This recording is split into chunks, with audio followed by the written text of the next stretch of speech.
Hello everyone, आप सभी का स्वागत है जेआरएफ अड्डा चैनल पे। मैं हूं डॉक्टर प्रियंका गुदारा, आपकी educator for CSR net life sciences. So guys, अगर आप लोग सीएसआर नेट जून 2024 को टारगेट करना चाहते हैं तो आप हमें ज्वाइन कर सकते हैं लाइफ साइंसेज और केमिकल साइंसेज के लिए। ये कोर्स अगर अभी आप अवेल करते हैं तो आपको एक ऑफर प्राइस पे कोर्स अवेलेबल हो जाएगा विच इज़ 13,999, और इसके लिए आपको 12 मंथ्स की वैलिडिटी मिल जाएगी। ये कोर्स ज्वाइन करने पे आपको पेपर के तीनों सेक्शन ABC कंप्लीटली कवर करवाए जाते हैं। क्लासेस आपकी सब्जेक्ट एक्सपर्ट्स के द्वारा करवाई जाती हैं। आपको डाउट सेशंस के अंदर डाउट्स पूछने का मौका मिलेगा, और इसके अलावा अपडेटेड कंटेंट आपको PDF फॉर्म में अवेलेबल हो जाएगा। हमें ज्वाइन करने के लिए जेआरएफ अड्डा की वेबसाइट पे जाएं, वहाँ से जेआरएफ अड्डा एप्लीकेशन डाउनलोड करना है।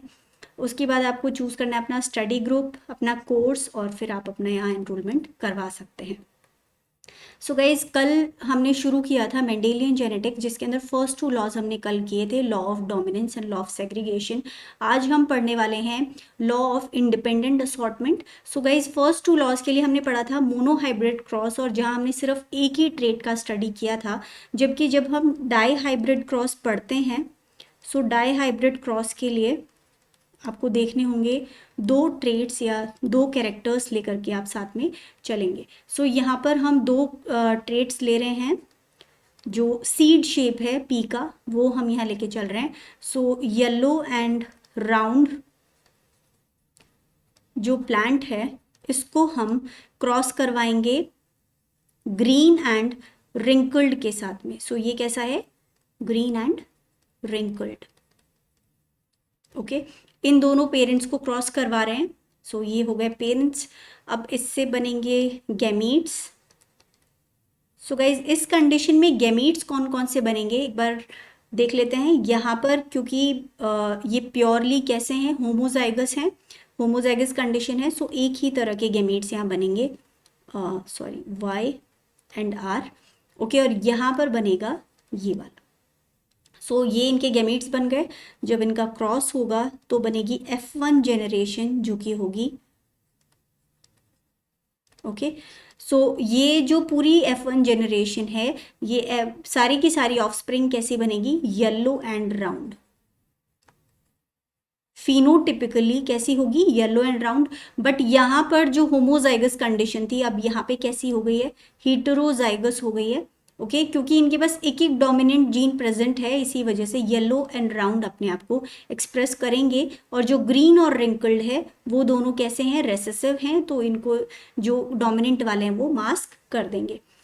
सो गाइज, अब जो F1 जेनरेशन बनी है उसको हम F1 से ही सेल्फ क्रॉस करवाएंगे। सो एक बार यहाँ पे हम देख लेते हैं कि गैमीट्स अब किस किस टाइप के बनने चाहिए। सो एक पेरेंट का मैं यहाँ पे देख रही हूँ। ओके, ये 4 हमारे पास में अभी प्रेजेंट हैं जो जीन्स हैं। ये एक है और ये दूसरा सेट है। सो गाइज, अब इसमें से जो एक एक जीन है वो यहाँ पर दूसरे एक एक जीन या फिर एक एक कैरेक्टर के साथ में जाएगा। सो अब गैमीट्स कैसे बनेंगे इस पर्टिकुलर प्लांट के? ये जो येलो है, थोड़ा दूर दूर हम इसको लिख लेते हैं, YYRR। सो ये जो येलो है, ये इस राउंड के साथ जाएगा, तो ये वाला गैमीट बनेगा। ओके, ये जो येलो है इस रिंकल्ड के साथ जाएगा, तो ये वाला गैमीट बन गया, स्मॉल r कैपिटल Y। ये जो ग्रीन वाला है, ये जाएगा राउंड के साथ, सो एक ये गैमीट बन गया। और ये जो ग्रीन है, ये जाएगा रिंकल्ड के भी साथ, तो एक गैमीट बन गया ये वाला। सो इस तरह से हमारे पास में 4 गैमीट्स बन गए हैं। सो गाइज, अब यही बात है जो समझने वाली है इस पर्टिकुलर कॉन्सेप्ट में, कि यहाँ पर जब ये एक जीन का सेट है, ओके, और ये एक जीन का सेट है, अब इनको जो आगे अपने गैमीट्स में मूव करना है, तो उस टाइम पे अगर ये अलग अलग क्रोमोसोम्स पे प्रेजेंट हैं, तो कोई सा भी पर्टिकुलर एक जो क्रोमोसोम है वो किसी भी दूसरे क्रोमोसोम के साथ में जा सकता है। मतलब वो फ्री है, इंडिपेंडेंट है सेग्रीगेशन के लिए, मतलब वो किसी के भी साथ जा सकता है। जो यहाँ पे येलो वाला है वो राउंड वाली शेप के साथ भी जा सकता है और रिंकल्ड के साथ भी जा सकता है। उसी तरह से जो ग्रीन वाला है वो भी राउंड के साथ भी जा रहा है और रिंकल्ड के साथ भी जा रहा है। सो यही समझने वाली बात है कि ये सारे के सारे जो जीन्स हैं कैसे इंडिपेंडेंटली सेग्रीगेट कर रहे हैं। और इसका रीज़न क्या है, क्योंकि ये जो दोनों जीन्स हैं जो कि इसके येलो या फिर ग्रीन कलर के लिए रिस्पॉन्सिबल है या फिर जो राउंड शेप के लिए रिस्पॉन्सिबल है, ये दोनों के दोनों अलग अलग क्रोमोसोम्स के ऊपर प्रेजेंट है। सपोज अगर यहाँ पर येलो वाला प्रेजेंट है, ये क्रोमोसोम नंबर 1 है, तो इसके ऊपर राउंड वाला प्रेजेंट है। ओके, सो इसी तरह से ये डिफरेंट क्रोमोसोम है। अब क्योंकि गैमीट्स में एक एक क्रोमोसोम का जो सेट है वो जाता है, अगर डिप्लॉयड कंडीशन है तो गैमीट्स कैसे होंगे, हैप्लॉयड होंगे, तो उसके अंदर ये जो क्रोमोसोम्स हैं इसका एक सेट इसके पास जाएगा और एक सेट इसके पास जाएगा। अब जो दो दो सेट हैं यहाँ पर, जैसे कि ये वाले हैं, इसके अंदर कुछ फिक्स नहीं है कि कौन सा वाला पर्टिकुलर जो एक अलील है वो कौन से वाले दूसरे अलील के साथ जाने वाला है। ओके, सो गाइज यहाँ पे ये डाईहाइब्रिड क्रॉस हम करके देखते हैं।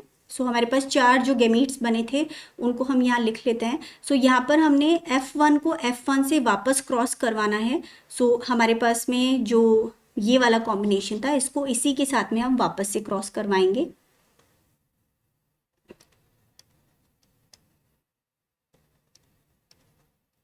ओके, इन दोनों को क्रॉस करवाएंगे तो गैमीट्स अभी हमने देखे किस तरह से गैमीट्स यहाँ बन रहे थे। तो गैमीट्स कौन कौन से बने हैं, गैमीट्स बने, एक तो ये वाला बना, एक ये वाला बना, एक ये और एक ये। सिमिलरली यहाँ भी बनेंगे।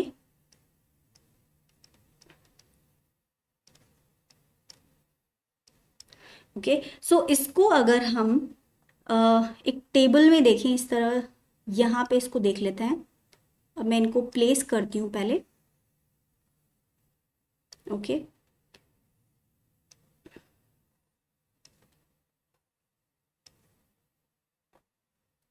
इस टेबल को अगर आप लोग ड्रॉ करेंगे एक बार तो आपको बहुत अच्छे से कॉन्सेप्ट समझ में आ जाएगा सारा।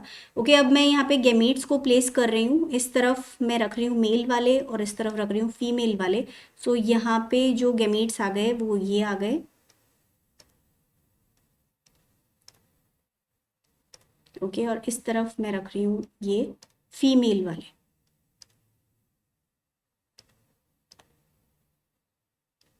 ओके, सो अब जब इनका क्रॉस होगा इन गैमीट्स का आपस में, सो जब इन दोनों का क्रॉस होगा तो ऑफस्प्रिंग कैसी बनेगी, ऐसी वाली। सो ये मैं सभी का यहाँ पे लिख देती हूँ फटाफट। ओके, आप भी इसको ड्रॉ कर लीजिए।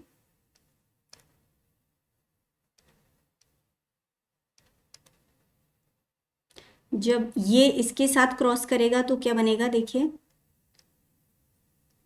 जब ये इसके साथ क्रॉस करेगा,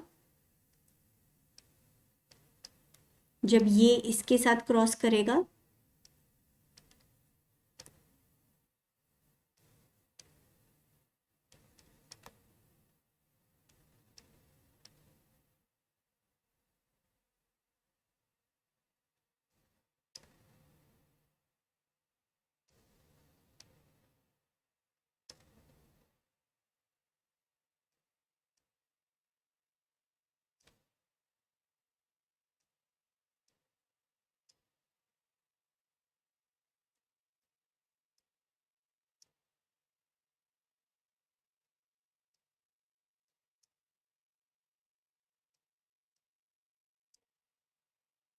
और ये जो लास्ट वाला है ये बनेगा होमोजाइगस रेसेसिव। सो गाइज ये हमारा जो टेबल है वो कंप्लीट हो चुका है। सो ये सारे टाइप के ऑफस्प्रिंग्स यहाँ पे बनेंगे। ओके, सो अब गाइज ये हमारे पास क्या आ गई है, ये आ गई है F2 जनरेशन। ओके, क्या है, F2 जनरेशन। F2 जनरेशन की ये सारे टाइप के ऑफस्प्रिंग्स हमारे पास आए हैं। सो अब इसका हम देखेंगे, सबसे पहले हम देखेंगे इसका जीनोटाइप देखते हैं पहले। ठीक है, जीनोटाइप कितनी तरह के हैं। सो गाइज ये जो कंडीशन है जो कि प्योरली कैसी है, होमोजाइगस डोमिनेंट है, ये कितनी है, 1। अब इसके बाद में ये जो कंडीशन है ये वाली, ये कितनी है, 2। सो 1:2। इसमें क्या है, ये वाला होमोजाइगस है, ये हिट्रो है, ये होमो है, ये हिट्रो है। इसी तरह से ये जो कंडीशन है, ये वाले दोनों होमो डोमिनेंट और ये वाले होमो रेसेसिव, ऐसी भी एक कंडीशन है। सो 1 मैंने लिख दिया। अब इसको देखिए और इस वाले को देखिए, ये दोनों भी बिल्कुल सेम है। सो अगेन ये वाले दो एक जैसे हैं। अब ये जो चार हैं 1 2 3 और ये 4, ये चारों बिल्कुल एक जैसे हैं। सो इसको हम लिख देंगे 4। Okay, next is this one and this one, ये दोनों एक जैसे हैं, ये वाला और ये वाला। So again we will write 2 is 2। ये वाला एक सिंगल ही है जिसके अंदर ये वाला होमोजाइगस रेसेसिव है, ये वाला होमोजाइगस डोमिनेंट है। सो इसको हमने लिख दिया 1। ये वाले भी दो हैं। Okay, so is to 2। Now last one is this one, जो कि कैसा है, होमोजाइगस रेसेसिव है। ऐसी भी कंडीशन कितनी है, एक ही कंडीशन है। सो ये हो गया हमारा जीनोटाइप, जो हमने डाई हाइब्रिड क्रॉस किया उसका जीनोटाइप आपका ये आएगा। अब हम देखेंगे फिनोटाइप क्या निकलता है इसका। सो गाइज इसका जो फिनोटाइप है वो हम देख लेते हैं। सो डोमिनेंट और जिसके अंदर एक एक डोमिनेंट भी अगर प्रेजेंट हुआ तो वो कैसा दिखेगा हमें, वो दिखेगा yellow and round. So yellow and round कौन कौन से हैं, ये देखिए येलो एंड राउंड 1, सो इसको हम लिख देते हैं 1। Yellow round 2, yellow round 3, yellow round 4, yellow round 5, yellow round 6, yellow round 7, yellow round 8 and yellow round 9। सो ये कितने हो गए, 9 हो गए, जो कि कैसे हैं, yellow and round. Okay, next देखते हैं। Let's take a different coloured pen. So मैं यहाँ पे ब्लू कलर ले लेती हूँ। अब नेक्स्ट वाला हम देख रहे हैं। सो यहाँ पर गाइज ये वाली कंडीशन देखिए, ये कैसा बनेगा, ये बनेगा yellow and wrinkled. So yellow and wrinkled और ढूंढते हैं, और कितने हैं। इसके अलावा एक ये वाला भी येलो रिंकल्ड है, सो इसको हम कह देते हैं 1। ये वाला 2 और एक और येलो रिंकल्ड कहाँ है, ये रहा, ये है 3। सो अब हमने लिख दिया 9:3, ये कैसे हैं, yellow and wrinkled. Okay, now next one is, एक और डिफरेंट कलर हम ले लेते हैं यहाँ पे। ओके, थर्ड कंडीशन कौन सी है, थर्ड कंडीशन है ये वाली, जिसके अंदर हमें कैसा मिल रहा है, ग्रीन एंड राउंड शेप मिल रहा है। सो ये हो गया ग्रीन एंड राउंड, इसके बिल्कुल पास ये भी ग्रीन एंड राउंड है 2, और ये वाला जो है ये भी कैसा है, ग्रीन एंड राउंड है 3। सो हमें मिल गए 3 कैसे, ग्रीन एंड राउंड शेप वाले। ओके, और लास्ट में बचा ये वाला एक, जो कि कैसा है, एक ही प्रेजेंट होगा, ये प्योरली होमोजाइगस कंडीशन में ही रेसेसिव वाला अपना ट्रेट शो कर सकता है। तो इस तरह का कितने ऑफस्प्रिंग बनेंगे, सिर्फ एक ही ऑफस्प्रिंग इस तरह का बनेगा इस क्रॉस में, जिसका कलर कैसा होगा, ग्रीन, और ये होगा रिंकल्ड। सो गाइज यहाँ हमने देखा कि जो गैमीट्स थे उन्होंने बिल्कुल इंडिपेंडेंट मूवमेंट किया और सब तरह के कॉम्बिनेशन यहाँ पर बनाए। सो गाइज इसी फंडा को हम क्या कहते हैं, इसी फंडा को हम लॉ ऑफ इंडिपेंडेंट असॉर्टमेंट कहते हैं, जहाँ हर एक गैमीट फ्री है कि उसके पास भी कोई भी कॉम्बिनेशन आ सकता है और वो किसी भी गैमीट के साथ में फ्यूज होके अलग अलग कॉम्बिनेशंस बना सकता है। सो ये हम कहाँ पे देख सकते हैं, डाई हाइब्रिड क्रॉस के अंदर। Assortment of genes of one pair is independent of the other pair at the time of gamete formation. So इसका यही मतलब है कि जो हमारा ग्रीन कलर था वो राउंड शेप के साथ भी जा सकता है या फिर वो रिंकल्ड के साथ भी जा सकता है।